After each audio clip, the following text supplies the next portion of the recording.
Today, we're going to talk about something that is so real, but it's something your audience is probably not openly saying out loud, but they're definitely feeling it. And we're going to talk about it today. And that is health fatigue. Actually, we should call it health content fatigue. I don't even think it's that they're sick and tired of working on their own health. They're just full up of the health content out there that has become one big, confusing, chaotic, noisy mess of conflicting information, like directly conflicting, along with scare tactics, fear based marketing, especially if you get into the realms of female health, gut health. What are the big ones right now? Brain health.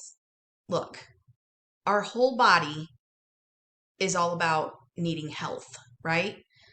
When we start separating out into categories like that and using fear-driven, fear-based language and marketing, man, are we ending up with a overwhelmed, confused, and honestly frustrated, and I don't blame them. And I'm one of them, having been through it in my health in the last few years. The people that you're serving are getting tired of feeling like they're failing at their health just because as soon as they figure something out, conflicting information comes out tomorrow. They are tired of being told what foods they can't touch, not to eat, not to touch. Don't you dare eat dairy. God forbid you have gluten. All these restrictive, the languaging out there. Okay. There is a time and a place for food elimination. That's another video. I'll do that in another video. But for you, my friends, my health coach, practitioner, coaches, anyone who's in the health field and your part of your job is teaching, bringing awareness, bringing strategies for people to fix what's going on in their health, this is for you. Okay. Especially those of us that are faith-based and are putting God at the forefront of what we do. So let's call it like it is. It's health fatigue, and it's impacting our viewers. They open social media and hear, this food is toxic. If you're not doing this protocol over here, you're damaging your fill in the blanks. This ingredient is killing your metabolism. If you loved your family, you'd stop doing this or eating this or doing this activity. Even when the information is technically accurate, the delivery has been exhausting. Would you guys agree with this? I would love to hear from you in the comments if you can instantly relate to this topic. Eventually what's happening is these people are so overwhelmed. They're the people you're wanting to reach or have already reached with your message, and they are overwhelmed and they're not going to take action anymore. They're either shutting down the health pages that they follow, they're shutting their brain off for sure towards health information. They scroll past or they quit trying altogether, which is my heartbreak for the people that we serve. The last thing I want is for them to give up on feeling better, losing weight, achieving in their health what they've been trying to achieve, because well-meaning often, but confusing and misleading information out there has got them thinking they can't do it right no matter what they do. So as Christian health coaches, we have to understand that fear-based marketing creates short-term attention, maybe. You might be able to grab them for that moment, but it creates long-term burnout. God didn't design our bodies to heal through panic. In fact, we know, most of us have gotten enough training to know, fear and panic actually shut down or put a stop to, at some point along the line, the God-designed ability of our bodies to heal. Often creates that fight or flight response in people and puts them in a permanent panic mode. It's just so counterproductive to what we're trying to do, isn't it? So God didn't design our clients to thrive through shame, pressure, or confusion. The last thing we want to do is be a voice that brings that as well. So if we want people to actually be able to change from what we're sharing, our content has to feel like clarity, not chaos. All right, so I want to, in this video, we all agree on this, right? If you're still watching, I'm sure it's because you agree. Let's go through some actual examples of how this is working out there so that I'm not just presenting a fear-based quit, notice to you. Instead, I'm giving you something to do differently from this point on. If you have been one of those voices, and I want to say it is often well-meaning. If you are one of the ones that has been bringing this kind of content, or at any points in time in your content, bringing fear-based, shame-based, or panic-based content, I know that that came from a very sincere place in you. So this video is not meant to condemn you if you've been participating in that. It's to give you a way to do it differently. Okay. So one example is, let's talk about food fear. Very common, happening every single day in the health realm out there online, especially on social media. And the traditional way of talking about this, or the culture's voice, says you got to completely cut sugar out of your diet if you want to lose weight. Sugar causes inflammation, feeds disease, wrecks your hormones, and if you're still eating it, that's why you're stuck. Okay? Instantly, the viewer starts feeling guilt, defeat, anxiety, even shame, possibly, especially those of us that struggle with a sugar pull. And honestly, all we're doing is causing them to put up resistance immediately. So the better way, the hope-filled coaching way that we do as Christian health coaches, is to put it like this. If weight loss has felt hard, my friend, let's simplify it. Instead of focusing on cutting everything out, start by adding protein, fiber, you can give suggestions. Start by adding these 5 really great foods that have protein and fiber in them to your meals. I would actually add fat here. I forgot to write that in. When your body is nourished, cravings naturally calm down. No willpower required. You don't need perfection. You just need consistency and trust that your body wants to heal. Instantly now, what is your viewer feeling? There's no more panic. I mean, think about how differently that just sounded. They feel safe with you and most likely starting to feel capable again. Another concrete example, confusing health trends, the conflicting, do this, no, wait, don't do that. This is healthy. No, it's not. All that's been happening around us for the last few years. So the traditional way, this is an example, would be seed oils are poison. If they're in your pantry, you're damaging your cells every single day you use it. The viewer's instantly going to hear, oh my gosh, I'm failing again and I didn't even know it. I thought I was supposed to do seed oils because I'm supposed to get off of the high saturated fat stuff. All the confusion starts again. Let's do it like this instead. You don't need to overhaul your entire pantry this week. I swore I would follow my notes on this video. If this feels overwhelming to you, just start with one swap. Maybe the oil you cook with most often, okay? So if you use vegetable oil currently, or canola oil, let's talk about the benefits of using avocado oil. If affordability is an issue, because I realize it can cost a little more, look into warehouse places like Sam's Club and Costco, which offer really healthy options for almost a comparable price to the traditional oils. Okay, so you're not only encouraging a different way, you're giving them the way. I immediately talk about affordability, access. We have to consider that the majority of the people out there reading what we write and viewing what we put on video or on a podcast, they have limitations for the things that we are suggesting. We have to be affordability and accessibility focused for them in our solutions. Okay, so that's just one example of the difference of it's going to kill you if you keep using that to here's a really great option and here's how you might be able to make it a realistic option for you. Okay. And then you can encourage them with small changes done consistently are what restore health over time. Your body responds to peace and nourishment far better than pressure. Okay, another example. Disease reversal and healing. This one needs its own video. I think they all need their own video, but this one really needs its own video. So I'm going to try to be short and sweet with this.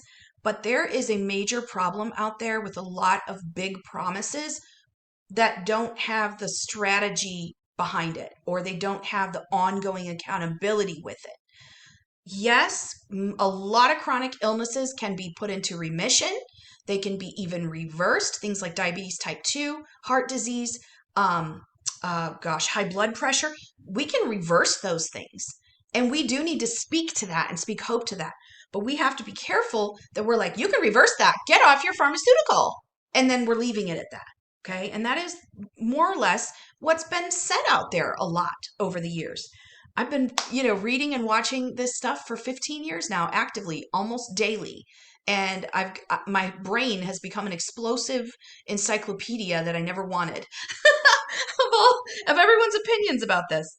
So if you're wanting to say to the reader or viewer, if you're serious about reversing disease, you need to follow this strict protocol. You need to watch your salt. You need to get off sugar. You need to, instead of talking like that, we can say, healing doesn't begin with doing everything perfectly. It begins with supporting your body's God-given design. Better sleep, blood sugar balance, gentle movement, fresh, healthy foods that feel satisfying instead of stressful. When we work with our body instead of fighting it, healing becomes sustainable. And then I would move on, if it was me sharing on that video or post, I would move on to then say, here are 3 very simple get started steps that anyone can do, no matter the budget or limitations. You see the difference from us teaching, preaching, and yelling to us sharing and bringing strategies in a hopeful, gentle, empowering way. Because that's the other thing. When we're talking at people with, health scare, oh my gosh, I forgot the point I was going to make. When we're talking at them, I know what I was going to say. We are almost in a way diminishing their own self-worth in front of them. Don't we believe that they're adult enough and as smart or smarter than we are to know to tune into their own intuition? That attitude towards those that we are speaking to is going to come through. So if I have an attitude of superiority because I know so much more than my client or the person watching my video, they will feel that attitude from me. I would much rather empower their own ability and that I'm just a small player in this part of their journey. When we come in with that spirit, people's resistance goes way down. Any walls they were putting up, any instant comeback resistance is going to come down now because I'm treating that person like they're smarter than me. And it's coming through in how I talk. I really wanted to point that out because that's kind of at the root of the way we talk to people and whether or not we are creating health fatigue in how we talk to people. Okay. These were just a few examples, but it's just to get your juices going, just like we talk to our clients like they're smarter. I know you who are watching this video that you are smarter than me. I know that because I work with so many of you and you're just incredible people. Look, I almost got emotional. You health coaches and health practitioners are some incredible people. And so the same way we would talk to our client like they're smarter, I do believe that about you. And so when you go to create your content, I know that you can tune in with your own intuition with taking a little bit of a self-assessment and saying, how am I speaking on these videos and in my writing and in my posts, in the graphics I make? Am I promoting or empowering that reader or viewer to go find their own answers intuitively? Am I just giving gentle, inspirational next steps for them? Am I making it accessible and affordable for them? I know you'll do this if you don't already do this. This video might just be confirmation for you, and you might already do this. Okay. So when I use notes, I confuse myself. I'm so sorry. So when you take that self-assessment, as you're going to create that content, ask yourself this before you hit record. Is this going to sound like a warning or an invitation? The warning would be the health fatigue part. An invitation of some sort, invitation for them to learn more, invitation for them to meet with you, invitation for them to research for themselves, invitation for them to let go of fear, panic, shame, and all those negative emotions around their health and the changes they want to make. And then ask yourself, does this leave the person watching feeling empowered or like they're behind or they're in a way been dumb about this thing, right? And then the last question to ask yourself is, would a tired, overwhelmed person feel hope after hearing this? I love these self-assessment questions. They're super simple. I'm actually going to put them in the description of this video so you can revisit them. But as simple as these 3 little assessment questions are, they will keep you on the right track if your passion is getting a little too much for the person viewing. Your job isn't to impress people with how much you know, even though you and I know that you have been researching, gathering, getting educated, investing in this thing. I know you've been putting effort into that side of things, but they don't care how much you know until they feel from you how much you care about them. You and I care about it. We see it for the beautiful thing that it is, right? But they just go off vibe.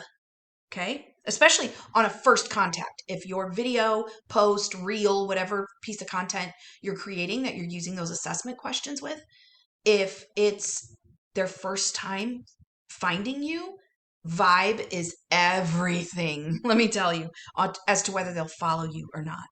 And your job is to help them feel safe enough to take the next step. So I want to close out with this.